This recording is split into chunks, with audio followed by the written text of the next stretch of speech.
Morph shape into text Blender. If this guide helpful, don't forget to like and subscribe.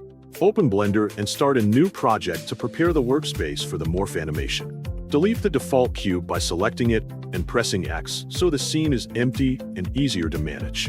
Add the object you want to morph from by pressing Shift+A and choosing a mesh shape such as a UV sphere.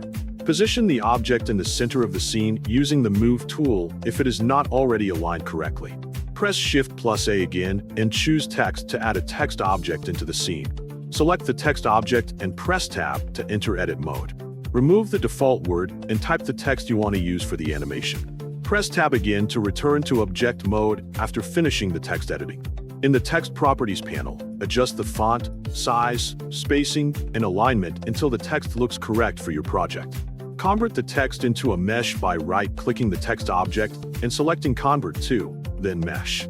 Select the original shape object and open the Particle Properties tab. Click the plus button to add a particle system to the object.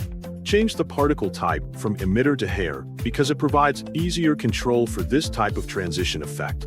Under the Render section, change the render type from path to object or collection depending on how your scene is organized. Add a small mesh object, such as an icosphere, to act as the particle instance for the animation. Assign this particle object in the particle settings so the particles become visible on the original shape.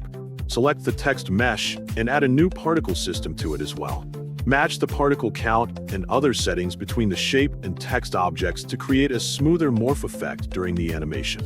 Finally, select the particle instance object and add a geometry nodes modifier if you want more advanced control over the particle movement, spacing, or transformation behavior. After completing these steps, move through the timeline and adjust keyframes to test the morph animation between the original shape and the text mesh.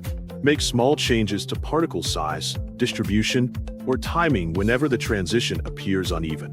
Save the project regularly so you can return to versions if necessary.